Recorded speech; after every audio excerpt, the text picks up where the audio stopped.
Hello, everyone, and thank you for joining us. Just some quick housekeeping before the party starts. For anyone who might be here from the press or maybe speaking to the press, I would like to preface all of my remarks by saying that nothing here today is meant to be shared or to be quoted without the express written consent of members of our team. So please do reach out before you have any intention of doing that. Second of all, a recording of this presentation will be sent to you with the slides at some point later in the week. So with that, hey everyone, it's about an hour until the announcement. We're going to share as much as we can from what we've heard throughout the day. We'll see if we were right or not. Joined with me today is my good friend Nelson, who's joining us from Toronto, who's going to be sharing some information about Canadian retaliatory tariffs. And of course, as always in my webinars, is my friend Carol. Carol, how are you? Thrilled to be here. Yeah. So throughout the course of the presentation, if you do have a question or any concerns about technical issues, we do have a chat feature, which you can find in the top bar. I encourage you to put your questions in there as early as you like. We will address them at the end of the presentation. So with that being said, I'm going to share my slides and we are going to start this party off. Much of what we're going to talk about today, I have to be honest with you, is not so much set in stone. I'm going to tell you all the possible outcomes, and then we'll see in a little bit whether or not we were correct on our assumptions. So that being said, let's start it from the top. At this point, there is a tariff that has been put in place on Canada, but it's been kicked down the road. And it's been kicked down the road mostly because of pressures from the automotive industry.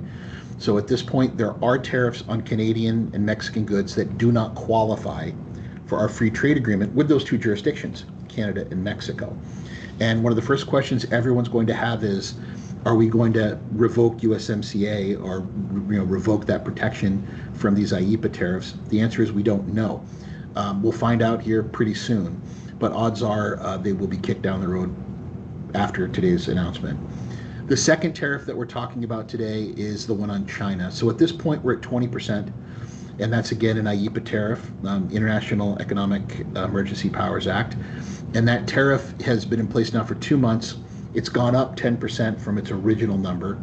So now we're at 20, and every indication is it will continue to rise. So coming out of today, we could see additional tariffs as much as 25% laid on top of this. So we'll see once that announcement happens. But aside from that, we can expect that these will be progressive tariffs on China, that they will increase. They will continue to go up over time until such a time as we have written some sort of a deal or both parties have come to an agreement with China. There is a 25% additional tariff on steel and aluminum. This is in place. And where a lot of the confusion for this particular tariff comes from is on the concept of derivatives. So in these instances, you'll be importing a product that isn't entirely steel. It's not raw material. It's not what we would use to, pound out into plate or whatever. But in this instance, for a derivative, we're talking about the parts of other things. So what I always use as my example is a spatula. The handle's rubber or it's plastic, and then there's a large piece of stainless steel that comes out the front of it. Well, under this new review, it could be subject to a derivative tariff, where we would have to actually break out the value of the steel that was used in the total bill of materials. Now, just the steel, okay? Not the manufacturing, not the labor, not the electricity, none of that, just the steel. And these tariffs could apply to that particular addition. There's a very set list of those products, and we can certainly get you a link to those if you'd like. But the next question is, how do I account for that on my documents? You need to have the country of origin of the steel, and you need to have the actual value and the percentage of what it makes up for the product. This is incredibly important. It's important because customs is going to ask if you don't give it to them. And where we're running into brick walls these days is the number of vendors who are hesitant to hand that information over to their customers, because a lot of times you're not related parties. They don't want you to know what the value is. Well, here's the bad news. If you're unable to get that information, you're going to find yourself paying the total value of the goods 25% tariffed. So if the piece of steel was $1, but the total entered value of the total component was 10, they're going to tariff you on that total value rather than just the component. So it's essential that you get that information and you list it on your commercial invoice. Carol, is there anything else you want to add to that? Or did I get it? Nope, you got it. As usual. On point. Hey, don't give me too many compliments here. It's been a heck of a day. All right, so well, a lot of us are Well, here review today. time's coming up, so, you know. Most of you are here to talk about today are the last two bullet points, the reciprocal tariffs, which we're going to get into in detail here in a couple of slides. And originally, the reciprocal tariffs were framed as where a foreign country tariffs American products at a higher rate than we tariff that foreign country's product. We were going to equalize them. So the example everyone uses is an automobile. An American car that goes to Europe has a significantly lower tariff rate than the ones in Europe. So in Europe, the tariff on American cars is 10%. In the US, the tariff on those cars is 2.5%. So then logically, you would believe that we would raise that another 7.5%. Unfortunately, it appears that it was too complex to do that there were far too many HTSs, far too many countries. So it appears that the White House is going to be taking probably a different view of it. We'll talk more about that in a moment. Next are the national unidentified countries, nations that are buying energy from Venezuela. Venezuela has made the political decision not to accept the deportees from the United States that the White House is currently sending back to them. So because of that decision, the president has said that any nation who purchases energy from Venezuela will have an additional 25% tariff on their goods. So that 25%, everyone, that's above and beyond all these other tariffs. Why would he target that? 90% of the GDP of Venezuela is raised from the exportation of energy. And in the press, we've already seen instances where certain countries are canceling their orders to purchase energy in anticipation of this tariff going into place. Now, as of right now, which is 3:08 Eastern Time, DC time, the Venezuelans have not blinked. So we can expect to have some kind of an announcement on that in a moment. The major countries that import energy from Venezuela, as you can imagine, are going to be China, India, much of Southeast Asia. So it's very important countries for American production and export. So that's just a quick level set of where we are right now and what we've been told up until probably a few days ago. But what's going to be represented to us in just a couple of minutes, about 50 minutes, theoretically, nothing ever happens on time at the White House, so we'll see if 4 o'clock really happens, is the unveiling of the Comprehensive American Report on Trade, which is part of the president's larger initiative to bring manufacturing back to America and to open up freer, more secure trade. So this report is reviewing everything. This is like a Christmas list of things that we would love to know regarding American trade. Everything from reciprocal tariffs, reciprocity on free trade agreements, alleged currency manipulation, the theft of intellectual property, whether or not the 321 de minimis program is actually fair and safe, rulemaking, how they're going to go forward with rulemaking, whether or not we should take China out of most favored nation status. I mean, there's a lot in here. So when it comes out, I can assure you, I have a flight here tonight, pretty late night flight. I'll be reading this thing cover to cover. It's going to be pretty sad, but that's the extent of my social life. So we're going to be focusing in on this, but this becomes the administrative basis for the White House to implement many of these tariffs. What the president learned from his last term was that tariffs are often taken to court, which was the case with his 301s. And the president wants to make sure, and his team want to make sure, that they've done everything they can to administratively dot their I's and cross their T's, so that if this is challenged, they don't find themselves in the same position again. So with that being said, I encourage all of you to read this other additional report. So a few days ago, I think it was on Monday, this report was released, and it's done every year by the USTR, and it goes into the non-tariff barriers to trade. So these are situations and mechanics that make it more difficult for American companies to do business in foreign countries. And it goes through every nation. It's too long for me to go into every country here. But when you get these slides, you can click on this link, or just go to ustr.gov, and it's on the front page right now. You can download it as a PDF, and you can look at the individual countries that you mostly import from. And it will tell you a lot about the tariff situation, but beyond that, Why does America single out this particular nation as being problematic? And that's going to tell you the sorts of things that the U.S. will want to see addressed in order for us to relieve them of this additional tariff burden. So an example would be in India, there is a 10% welfare tax that's assessed on every import. And that money is used for the welfare and the care of people who are very unfortunate in that country. So the White House right now is looking at VATs and looking at these additional landing taxes, consumption taxes, as the basis for additional tariffs. It's their belief that these VATs, that these consumption taxes, make it less likely for a local company in that country of import to purchase the goods. Mathematically, that doesn't make a lot of sense, and administratively, it doesn't either. But for some countries where there are taxes beyond VAT, you can see some of the logic here. So expect that at some point during the release today, VAT is mentioned.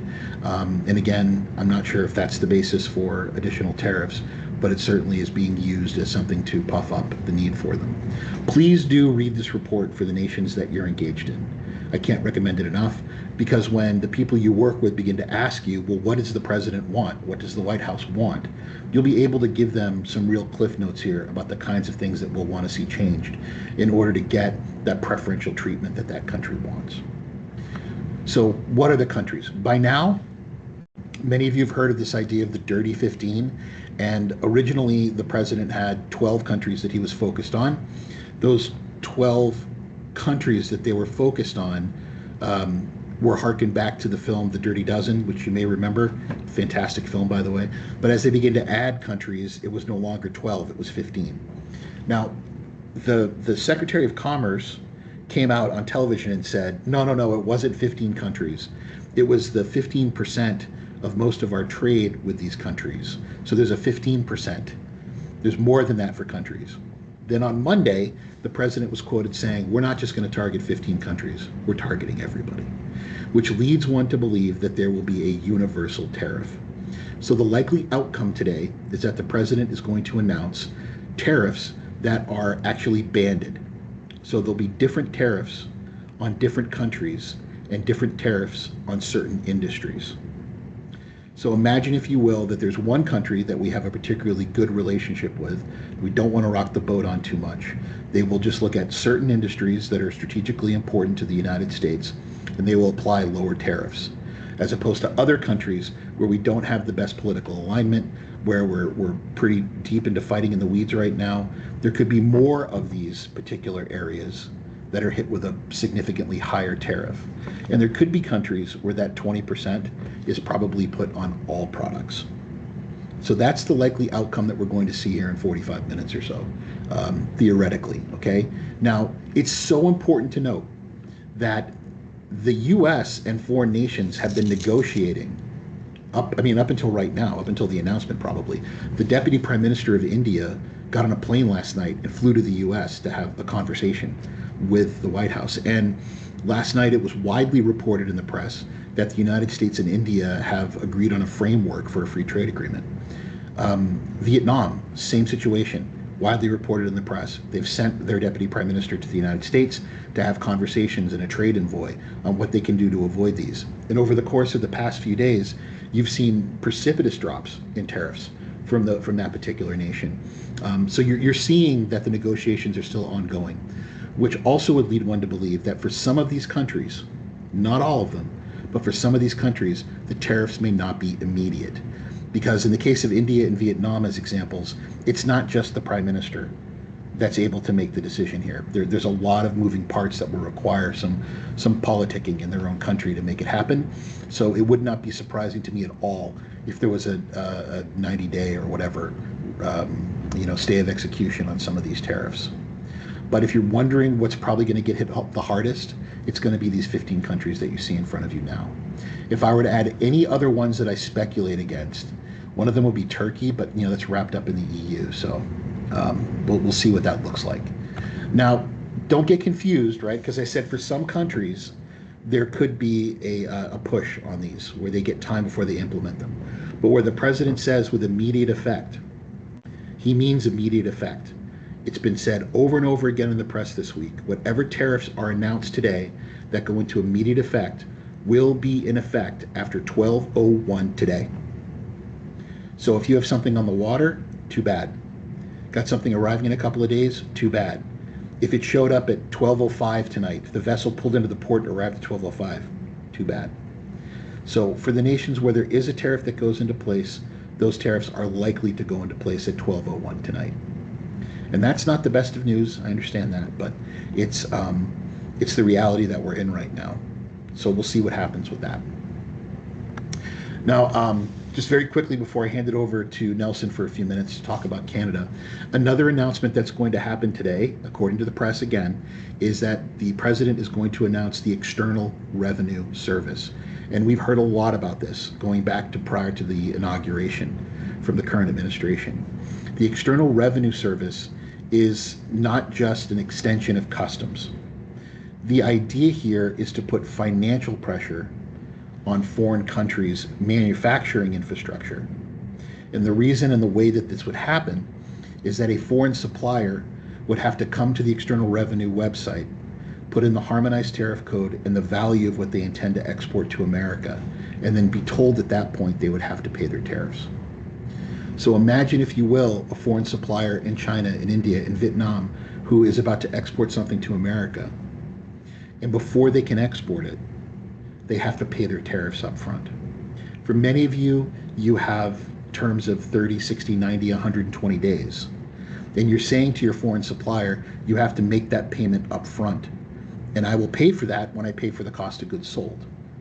So that many of them, because they have such low operating income, because they don't have a lot of cash on hand, they're probably going to find themselves in a situation where, unfortunately, they'll have to take out loans. And these loans are very high interest rates in many of these countries, which means they're probably going to pass that cost on to you as well. But optically, it will give the impression that the tariffs are being paid by the foreign supplier. So we'll see to what extent we get details today, but this is the ugliest card that the president has to play on foreign countries where we're having a beef right now. So watch this very, very closely. I'm being told that it would only apply to punitive tariffs. So not to regular ad valorem tariffs, but to punitive tariffs. We'll see. Seems like if you're going to go that far, you got to wrap them all together. Okay, so I'm going to hand over the mic for a few minutes to my friend Nelson, and he's going to talk to you. I'll advance the slides for you when you ask Nelson on issues with Canada and their reciprocal response. Yeah, you can go ahead and move to the first slide. This is going to be a little more cut and dry than what you're dealing with on the U.S. side. But essentially, there's two batches, let's call it, of surtaxes that Canada has applied on U.S. origin goods. The first round came into effect on the 4th of March. Pretty targeted, spanning almost 1,300 different tariff codes, about $30 billion worth of U.S. origin goods. And there was a fair bit of homework, I think, that went into it by Canada in terms of trying to send a targeted message based off of the products that you see listed there, in terms of applying tariffs on these products. I want to jump over one more, Mr. Pete. So the second round came into effect on March 13th. That was in response to the tariffs that were levied on steel and aluminum products. This one was a little more focused in terms of the types of goods that were in scope, focusing, of course, on steel and aluminum, but there were some other goods as well. The other goods, things like tools, computers, monitors, sporting equipment, some cast iron product as well. This one's about $29 billion, give or take, worth of U.S. goods. Those are the only two that are in effect right now. But what happens after today is anybody's bet. There's definitely a lot of opportunity for more action to come from Canada. Pete, if you just want to go ahead to the other slide. One of the things that's talked about is this third list, and there is a table that's been published by the Canadian government, probably early March when they released it. This is quite an expansive list covering almost 4,500 different tariff codes. The list was published in March, giving folks, Canadian business and stakeholders, an opportunity to provide feedback to the Canadian government on potential impact of these goods being covered under an additional surtax on U.S. origin. That comment period coincidentally ends today. It doesn't necessarily mean that we will see changes as of tomorrow. but it would not surprise me if we don't have some message from the Canadian federal government in the coming days. I don't think they're going to wait terribly long before making some announcements. In addition to tariffs, everybody's pretty aware of some of the other non-tariff activity that's been happening in Canada. The Premier of Ontario with his export tariffs and threats on the electricity that's provided to some states in the United States. Another area as well, when you're talking uh, provincial and municipal governments who, they don't have the same scope as the federal government when it comes to international trade, but there are areas they can certainly influence in terms of resources they control, as well as adjusting procurement policies to make it more difficult for, say, US-based companies to participate in procurement contracts up here in Canada. Probably the most popular one that got a lot of attention, at least on this side of the border, was very early in March. Many of the provincial authorities that control the liquor distribution in Canada started pulling US products when it comes to wine and liquor and beer off of the shelves in their stores. Um, It'll be interesting to see what happens this afternoon and to see the response that comes from the government on this side of the border in the coming days. Well, Nelson, I'm just happy they gave you guys a comment period. We didn't get one of those over here. But thank you for that. Nelson's the greatest, isn't he? He's just the best. We love him. So thank you for making some time for us today, Nelson. Special guest star for us today. I appreciate that. Thanks, Nelson. Yeah, thank you so much. So beyond that, with retaliation, something fascinating. Carol sent me this article earlier in the week. China, South Korea, and Japan are going to be collaborating with one another to deal with the tariffs on them. And this is incredible to think that those three countries would work together on anything, let alone on managing an issue with the United States. So that's being, again, widely reported. Mexico has targeted billions of dollars for sanctions, but they've come out today and said they don't plan to get into what we call a tit for tat argument, where they're going to just go after us as we go after them. They're looking at a wider, maybe more focused trade policy stance, and that will be forthcoming. I think both Canada and the United States and Mexico are being put in a position by the U.S. president to quickly renegotiate USMCA.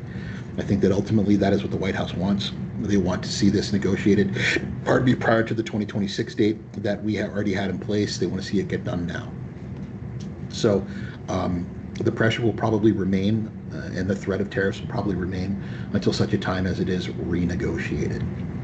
Now, the EU, I'm going to talk more about this in a minute. They're going to be a pretty ugly, bloody fight. The European Union has a lot to lose here, and they, at the same time, have a stronger economy than the places we're talking about in a lot of other instances. So they're going to put up a much heftier fight than, say, a Vietnam or even a China, for that matter. So expect that the retaliatory tariffs from the European Union will be strong. Expect the ones from the United Kingdom will be strong. An article came out very recently saying that steel workers there want to see a significant response, and they are politically connected. So I have a feeling that for Europe, it's going to be uglier than these other places. But just bear in mind that just about every part of the world right now does have a retaliation plan for these tariffs. A particular note when we talk about USMCA is the relative strength of the Mexican economy compared to the rest of the world. Canada's economy has done exceptionally well over the course of the current regime of USMCA, and they've become one of the countries of note for manufacturing for anywhere in the world, not just the US and Mexico. Their economy is expanding at an incredible rate, and they're getting deeper and deeper into higher tech sectors. So they've got a lot more strength and a lot more leverage than they did the last time we negotiated this, and certainly before we negotiated NAFTA. So expect them to push back harder and to have a much stronger response over time, and not to just take what they're given with regards to USMCA here very soon. So getting to steel and aluminum, the United States, for the most part, has ceded their responsibility on producing aluminum and steel to a very important ally, which is Canada. And one of the things that comes out of that, one of the externalities, unfortunately, is we've fallen behind the rest of the world with regards to the technology and the processes for manufacturing steel and aluminum. That's problematic for a lot of reasons, not least of which is the defense industry and automotive and just about everything else, right? So, but those two in particular have a pretty big voice in Washington. So the desire to bring back the steel and aluminum manufacturing to America coexists with our need to really pump up our intellectual property and our manufacturing and the way that we make it here. And right now, we're just behind the rest of the world. So what's clear is as we come to agreements with a number of these countries, the steel and aluminum tariffs will probably go away, but they're not going to go away for everyone. The U.S. is seeing this as an opportunity to increase our ability to produce and to modernize our steel and aluminum manufacturing. All right. So for Europe, I just want to note here that a lot of the arguing has to do with the proposed rebuilding of Ukraine once this terrible conflict is over with. The United States and Europe both feel that they should be in the catbird seat. They should be in the front of the pack when it comes to being engaged and having opportunities there. This trade war has just as much to do with that as it does to do with energy exports and intellectual property. That's one of the reasons I believe this is going to be a long, drawn-out fight. But much like how Nelson said that the folks in Canada probably had a good time figuring out which particular industries to hit, I imagine that was probably the case in Europe as well. When you look at the industries that they're targeting, it's ones that are in states that are very politically important. You've got Kentucky bourbon. You certainly have, robotics, high-end technologies. And this high-end technologies and the conductors, I mean, they're all coming from very important political states, many of them Republican-based. So there's going to be a lot of pressure, focused pressure, put on American industry. And as I said earlier, I think this is going to be a pretty long, ugly slog. For the reciprocal tariffs, I think it's important that you understand that the United States is second only to Canada globally for our tariffs as opposed to the amount of entered value. We have relatively low global tariffs. Canada has even lower than we do. So we might have very pointed high tariffs on particular commodities, but when you look at the entirety of what we import, most of it's coming in either duty-free or at a very low tariff rate. However, in most other nations, tariffs are higher.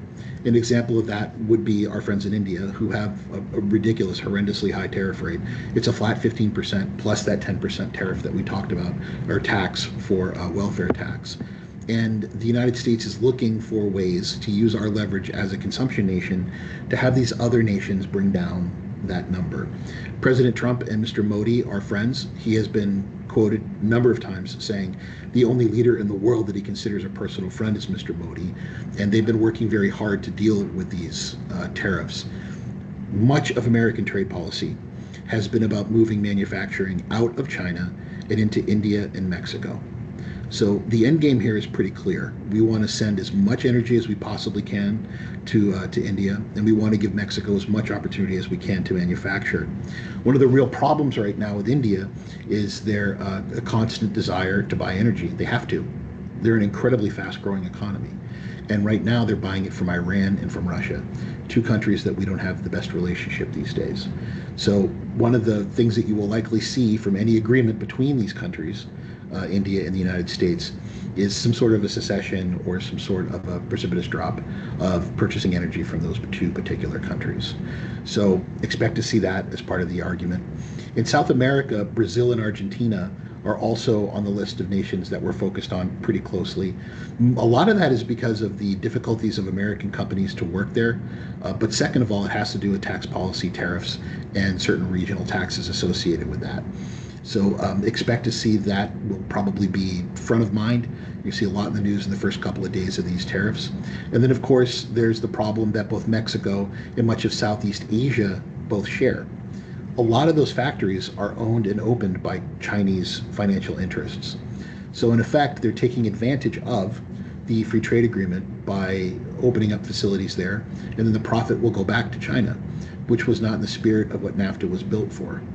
So watching that, you can tell that it'd be very complicated to find a way around. Are you going to talk about individual companies that will have additional tariffs? How are you going to manage that to try to stop that? I think what's more likely to happen is that the level of regional value content is going to be incredibly high for USMCA. I imagine that's going to go up, particularly for automotive. And I think with regards to Vietnam, you might find that actual individual corporations are not given the same benefit, which would be very difficult to do. But it's top of mind right now for the USTR, for Commerce, and for the Treasury.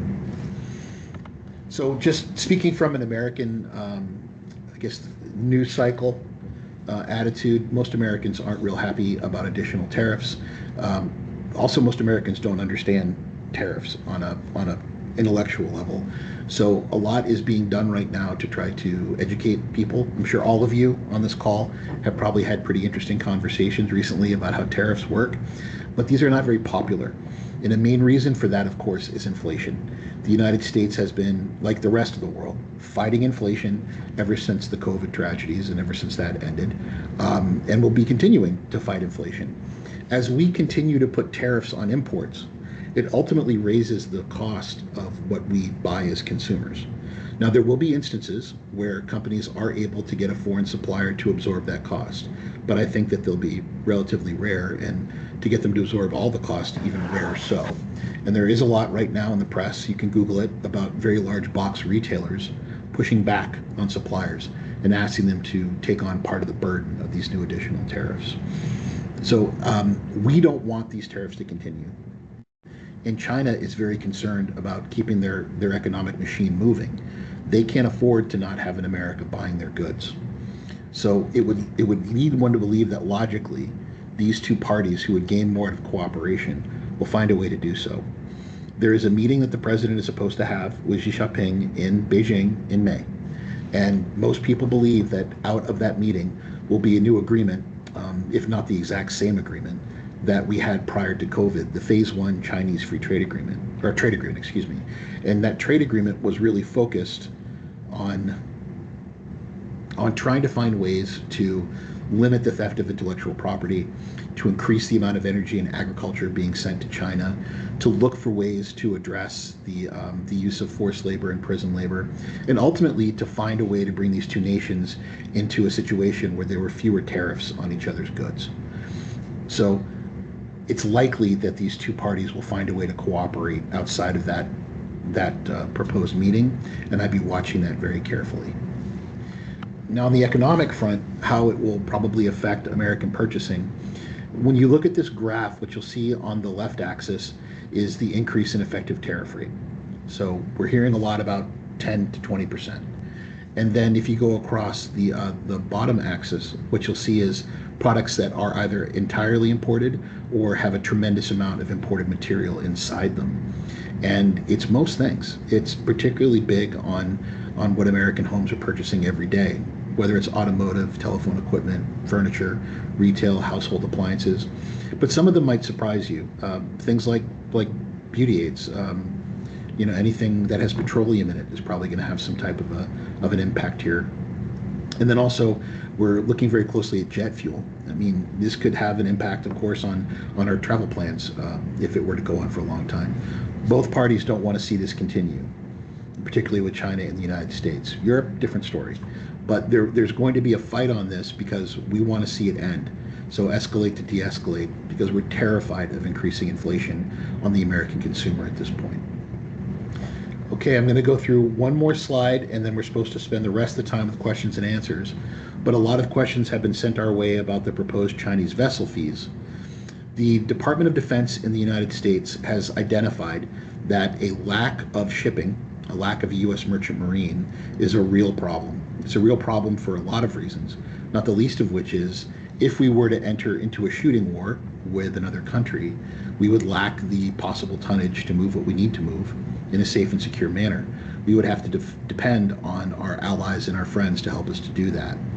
So there is a huge movement underway in Washington right now to bring American flags back into service, to bring vessels that are crewed by American sailors and officers and are under the U.S. flag. Well, that's all well and good, but we lack all of the infrastructure these days to do that. Most vessels are being made in places like India, certainly in China, and in Korea. So how are we going to build these if we don't have them? Well, the argument is that we will raise funds to do this through putting fees on Chinese vessels that come to the United States. The proposed fee right now would be $1.5 million per port of call. And that's a lot of money. The average voyage is going to have 3 stops in the US before it leaves. So, I mean, you're talking about $4.5 million per voyage, and that would break down to some pretty significant costs per container. Nobody wants that. You'll note that one particular ocean carrier, CMA CGM, has already made a huge pledge to put in, I think it's $20 billion in total, into building better infrastructure for the U.S. And I think you're going to find that that's the expectation the White House wants. They want these carriers to make the investment. So it would not surprise me at all if we see pretty quickly other carriers do the same thing, to make similar pledges to build U.S. infrastructure. In the meantime, DC is looking into allowing Korean ships to be flagged on U.S. flag. That would require a change to the Jones Act, which would not be very popular for a lot of reasons. But there'll be an interesting shift in our attitude toward that if we can get those vessels back. The next problem will be finding sailors and finding officers to crew them. We don't have nearly enough these days. So I think this is going to take a little time. I wouldn't be worried about this right now, but I think it's going to take a little time to implement something like this. But I would expect that you're going to see more and more of it in the press, particularly over the course of the next few weeks. All right, so before I turn it over for questions and answers, 2 things I want to say. The first is panic is much more expensive than patience. There's going to be an announcement today, and as you've seen with other countries recently, we've been able to work things out. We've been able to push out the deadlines. We've been able to find time. I would suggest to all of you, that you take a deep breath, speak to the people you're working with, and let them know that until all the dust settles, until decisions are made, it's probably not the best decision to make a knee-jerk reaction and change your entire supply chain based on the whims of politicians. You should absolutely give this some time and allow yourself to respond really when we know precisely what's going to happen. And remember, we don't know precisely what's going to happen until it ends up in the Federal Register. So you should be reading that religiously. The second thing I want to say is you're welcome to reach out anytime. You don't have to feel like you're being victimized or alone out there. We're not going to send you a bill for asking us a question. Reach out. You can call me, you can text me, you can email me. I'm available, my team is available. We're always here to answer questions. So don't feel like you have to wait for the next webinar. We will be having webinars every week until the crisis is over with. So when you get that invitation, please do sign up immediately. These, as you can tell, fill up very quickly, and space is limited. So with that, I'll stop sharing the slides. You will get a copy of these. You will also get a link to the recording once we're done. And with that, we will get to the questions. So, what do we got, Carol? Well, we have a lot of questions about derivatives today, so Okay. I figure we'll jump right into that. Talking about the derivative value of steel or aluminum. Would it be the cost the factory paid the supplier for the steel or aluminum, not the FOB price the U.S. importer is paying? And then also, to be precise, does the derivative value being tax refer to the value of the weight quantity, or does it need to incorporate the labor and manufacturing? Or how easy is it to separate out the cost of steel as a derivative element of a product, and what proof do you need to provide to the cost of that derivative element as a whole, as a part of the whole product? Yeah, bill of material value is the guidance that we were given. So the percentage of the value of the bill of material and then the actual cost of the steel. I don't know what you'd add to that, Carol. Well, I did drop a link to the FAQ that Customs has posted, which was updated as of Friday, and their guidance is to use the valuation encyclopedia, basically. Oh, great. Yeah. I know. Helpful as always. What I've been seeing is the value in the bill of materials of the steel and aluminum used for production. Yeah. So also you have to have the melted and poured country. We've already had CBP 28, so people asking for mill certificates coming back from CBP. So I would absolutely want to know that at time of entry. And I've been telling people, put the country of origin of the melted and poured for the steel on your commercial invoice. Save the step. Have it there. have it there, have the percentage of the total value, and have the actual value there listed. Just make it harder for customs to say no at time of entry. And if they do ask for more questions, have it there for them to see. Do what you can to make a job easier on an entry specialist. It's always going to pay off for you in the end. Okay, and what's in store for auto parts from China and elsewhere? And do we know when a list of impacted HTS codes will be? So in the executive order, it was mentioned that there's going to be a 90-day period for the Secretary of Commerce to review what our action should be taken with regards to auto parts. And they mentioned a number of different subassemblies of a car in that review. They're going to take their 90 days and or less possibly, and they're going to make that decision. It's very likely that they will extend this to that, which could be problematic for manufacturers in the U.S. So something will be decided on that, and my expectation is that parts will be, unfortunately, put into this list as well. Okay, do you think the additional reciprocal tariffs we will see later on today will be on top of existing tariffs? For example, Yes. current 25% plus 20 on Canada? Yes. Yes, easy answer. Can you talk about customs direction that Chapter 9808 does not remove 232 tariffs? However, some of the aluminum and steel state countries other than U.S., while derivative state all other countries. All other countries, right? Is 9801 intended to remove 232 duties? No. Not at all. I thought if they qualify under 9801. If it's U.S. That's goods usually returned, mean U.S. goods, yeah. Yeah, if it's U.S. goods return. But if what you're doing is taking steel from China and sending it to Mexico and manufacturing it and trying to bring it back as U.S. origin, I don't believe that will qualify, Carol. I could be wrong. Okay. I'm just going to say real quick as we get through the questions and answers in this webinar are not meant for political discussion. So please save that for Facebook and Twitter. Okay, for products classified under Chapter 73 of the HTS, reporting of the steel content is not required, while the source of steel melt and pour is required to be reported. Is this correct? Yes, it is. Yes, yeah, if it's in Chapter 73, you're paying on the entire value. It's not considered derivative. Will there be a continuing education credit code for LCBs? That's a great question. That seems like a random, yeah. Yeah, we should probably talk internally for these because it is an hour talking about trade. So right now they're not, but I don't see why we can't either go to NCBFFA or AAEI and get it approved for that. So we'll take that as an action item. It's a great idea. Okay, can we get the link for the Canadian countermeasures? Well, they'll be in the slide deck, but I don't know, Nelson, if you've got something to add on that. Yeah, I'll send the link on what the current measures are. We can share that. I'll add it to one of the slides there. So Great. Folks have the list. That's not a problem. Great. Okay. Oh, and a related question, what's a good website to go to for the countermeasures? So that'll all be, we'll get that from Nelson after. I was going to say it's going to be the same one that I put on that slide that we'll send out, but essentially it's the Canada.ca Ministry of Finance website is the best tool for it. Okay. And someone would like to know if TSV will be doing a debriefing on the outcomes of today's decisions later or soon. Tune in next week. Yeah. Will that be at the pub week. tonight? Yeah, tune in next week. We will absolutely be doing that. Yep, next Wednesday. Does this mean all of our bonds will now have to increase?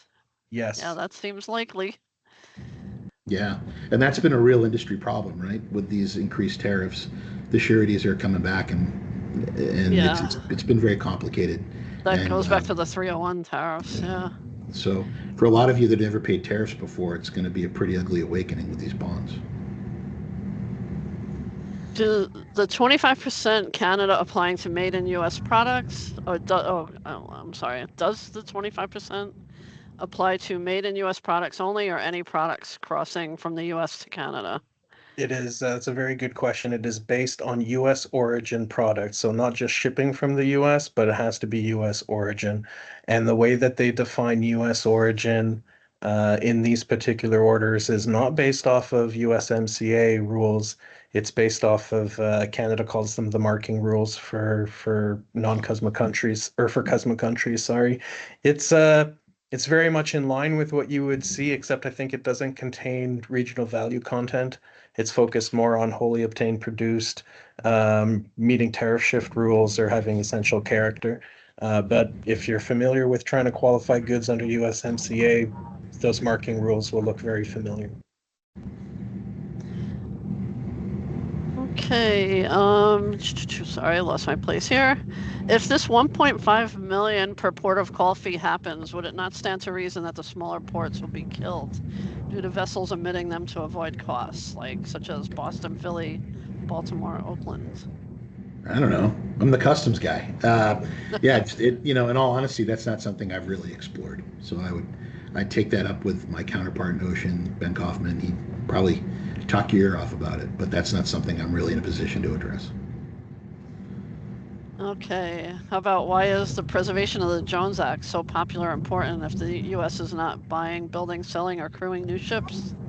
It's always been seen as a necessity for our national defense, and it's been put on the back burner for some time. The original intention was to allow America to be able to deploy very quickly into any theater of operation using our own merchant marine. And unfortunately, over the course of, I'm very proud graduate of Maine Maritime Academy, former deck officer. I can tell you that we're watching the number of flags go down, and right now there's a lot of U.S. port to U.S. port traffic that we don't want to have done with foreign vessels, so it still has some bite to it. It's a very contentious topic as to whether or not the Jones Act is still an effective means to get what we want out of it. Okay. Where is the quickest source to receive tariff updates that will be announced today? Honestly, it's going to be the whitehouse.gov. They're going to put the executive order out, and when that happens, you'll get a lot out of that.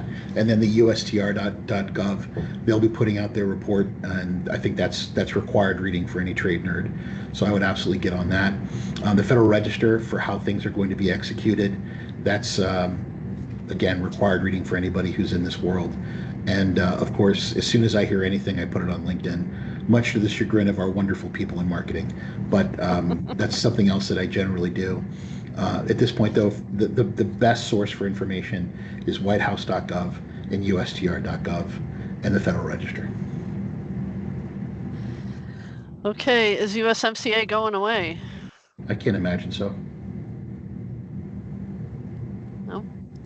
Will you send the overnight update to the European attendees of this meeting? I'm not sure when the email is going out, honestly. Yeah, I think it would be either tomorrow or Friday, but we'll do our best. What do you believe to be the impact for fashion businesses leveraging on Section 321, both made in China and made in other countries? Yeah, I'm not feeling real good about de minimis right now, and one of the reasons for that is the desire on both political parties to stop its use for the importation and smuggling of goods. And it's got broad authority, it's got broad support. I think that there's going to be a new world of Chapter 86. I think that there's going to be some kind of a compromise where there's a deeper inspection at the point of export. It's probably done by a transportation provider, or possibly the use of foreign trade zones in the U.S., which would take all kinds of regulatory changes. American consumers are very happy with and used to the idea of having this e-commerce simplicity in their life, but it's going to take a modern approach to it and a modern solution, given the way that it can be so easily used for smuggling. I think it's going to take a while, by the way, before customs finds a way to address the incredible amounts of data that are being pushed through on Type 1 entries on these now. Okay. Is there a list of countries buying oil from Venezuela? Right now, you can probably get that from the Department of Energy. That's the fastest way to get a hold of it. Will derivative tariffs also impact products already coming from China? i.e. on top of the current duties?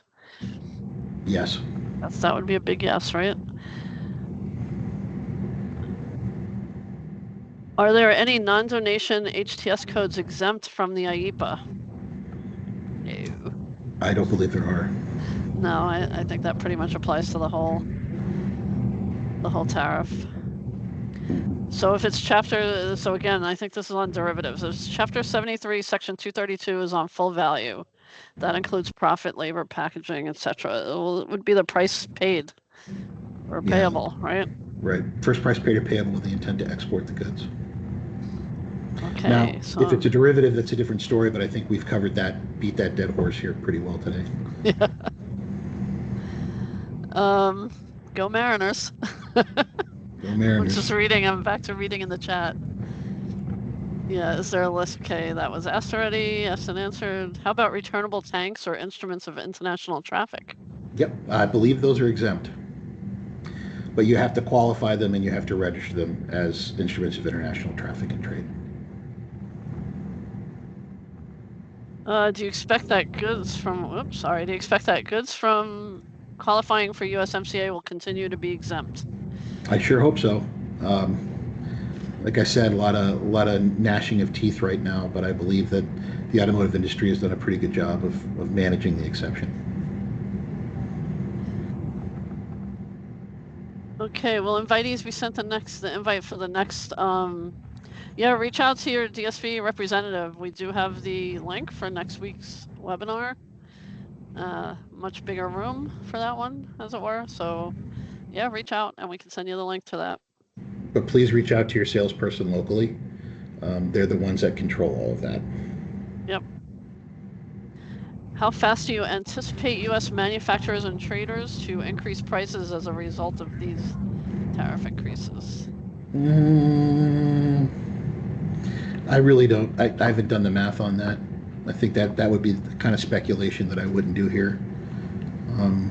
That's going to be so incredibly individual to the individual market, the individual company. I really couldn't tell you. Existing contracts. Yeah.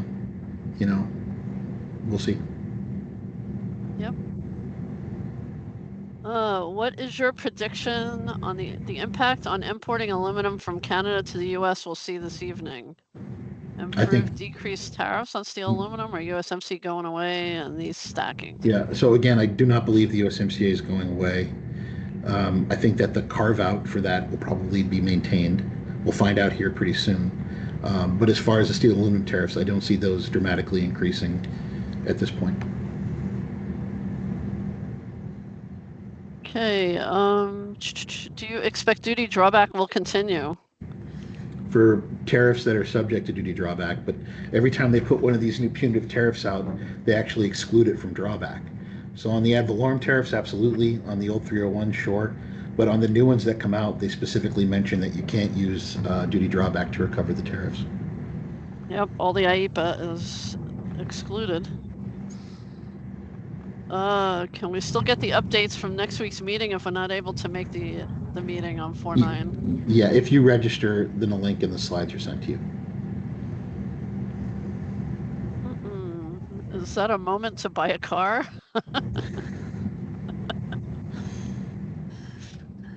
And then someone saying I cannot. Okay, so I guess they were asking about the list of countries buying from Venezuela, and they cannot find it on the DOE site.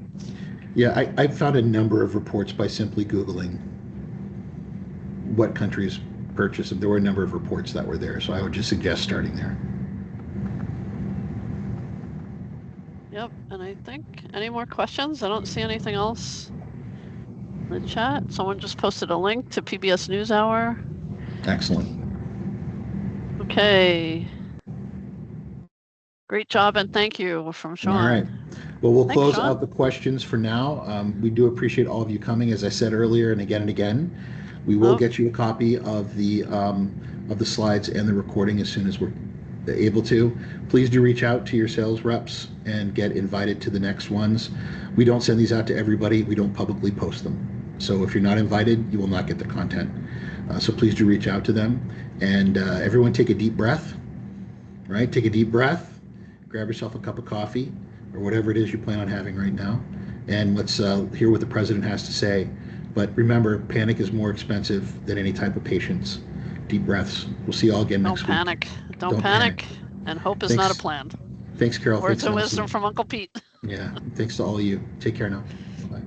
Thanks all.